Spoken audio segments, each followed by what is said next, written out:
Hello friends, ఎలా ఉన్నారు? మిమ్మల్ని బాధ పెట్టేవారికి సరైన జవాబు ఇలా చెప్పండి. మనలో చాలామంది ప్రతికూల ఆలోచనలు వస్తూ ఉంటాయి. అయితే వాటి వల్ల ఎలాంటి ప్రయోజనం ఉండదు. అంతేకాదు, అవి మనల్ని మరింత వెనక్కి నెట్టేస్తాయి. అయితే మన దేశంలో చాలామందికి ఒక అలవాటుంది.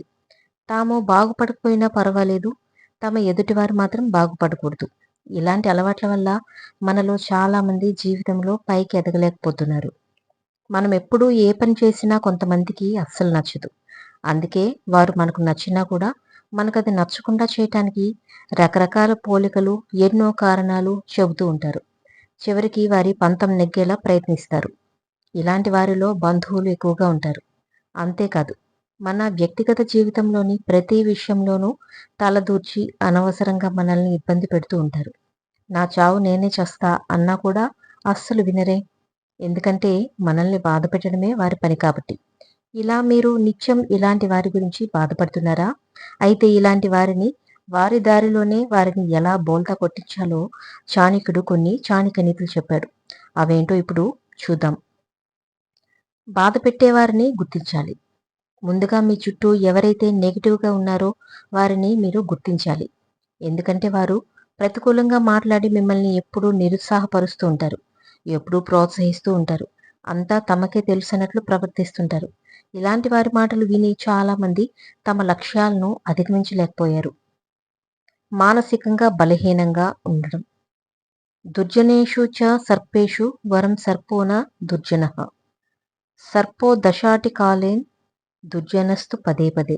అంటే పాము ఒక్కసారి మాత్రమే కాటు వేస్తుంది. కానీ నెగిటివ్ ఆలోచనలు ఉండేవారు మాత్రం పదే పదే నెగిటివ్ మాటలు చెబుతూ మానసికంగా మనల్ని ఇబ్బంది పెడుతూ ఉంటారు.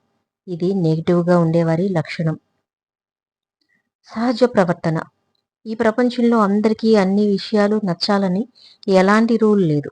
మీకు ఎలాగైతే కొన్ని విషయాలపై సదభిప్రాయం లేకుండా ఉంటుందో, అలాగే ఎదుటి వ్యక్తులకు కూడా అలాంటి అభిప్రాయాలే ఉంటాయి. కాబట్టి మీ గురించి ఎల్లప్పుడూ వ్యతిరేకంగా మాట్లాడే వారి గురించి మీరు పట్టించుకోవాల్సిన అవసరం లేదు. మీ బలాన్నే నమ్ముకోండి. మీరు ఏదైనా పని చేసేటప్పుడు కానీ, లేదా ఏదైనా విషయం గురించి ఆలోచించేటప్పుడు ఇతరులు చెప్పే విషయాలను పూర్తిగా వినండి. అందులో కొందరు మిమ్మల్ని నిరుత్సాహపరిచే మాటలు చెప్పొచ్చు. మరికొందరు మీకు ఉపయోగపడే సలహాలు ఇవ్వచ్చు. కాబట్టి వాటిలో ఏది మంచో, ఏది చెడో మీరు బాగా ఆలోచించి నిర్ణయం తీసుకోండి. ముందుగా పక్కన వారి కంటే మీ బలాన్ని నమ్ముకోండి. మీరు విశ్వాసంగా ముందడుగు వేయండి. Positive thinking. మీ చుట్టూ ఉండేవారు ఎక్కువగా నెగెటివ్‌గా ఆలోచిస్తే మీరు కూడా అలాంటివే చేసే అవకాశం ఎక్కువగా ఉంటుంది.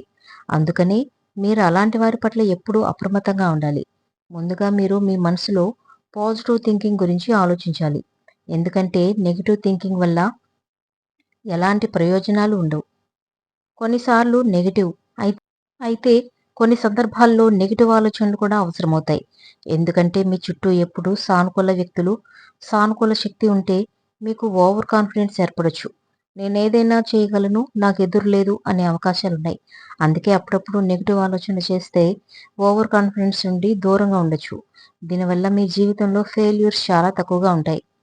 మిమ్మల్ని టార్గెట్ చేస్తే మీరు ఏ పని చేసినా, మీరు ఎంత పెర్ఫెక్ట్‌గా చేసినా మిమ్మల్ని ఇష్టపడిన వారు లేదా మిమ్మల్ని బాధపెట్టే వారి నుండి నెగెటివ్ రెస్పాన్స్ వస్తూ ఉంటుంది. వారు మాటలతో మీ ఆత్మవిశ్వాసాన్ని దెబ్బకొట్టేందుకు ప్రయత్నిస్తారు. అప్పుడు మీరు మీ మొబైల్ వాల్‌పేపర్‌లో లేదా ఆఫీస్‌లో డెస్క్ పైన లేదా మిమ్మల్ని మోటివేట్ చేసుకునే ఓ నోట్స్‌లో your words can never hurt me అని రాసేయండి. దీనివల్ల మీ ఆత్మవిశ్వాసం పెరిగిపోతుంది. అంతా సవ్యంగా జరిగితే జీవితమన్నాక అన్నీ సాఫీగా జరిగిపోవు. ప్రతి ఒక్కరి జీవితంలో ఒడిదుడుకులు అనేవి సాధారణంగా ఉంటాయి. మీరు ఎన్ని కష్టాలను ఎదుర్కొంటే మీరంత మెరుగవుతారు. మీకు నెగెటివ్ పీపుల్స్ ఎదురైనప్పుడు ఇలాంటి మాటలను గుర్తు చేసుకోండి. మీ ఎదుగుదలకు వచ్చే అడ్డంకులు అని భావించండి. కొంచెం పాజిటివ్‌గా ఆలోచించండి. అప్పుడే మీ జీవితంలో విజయం సాధిస్తారు. మీ జీవితం సంతోషకరంగా మారుతుంది.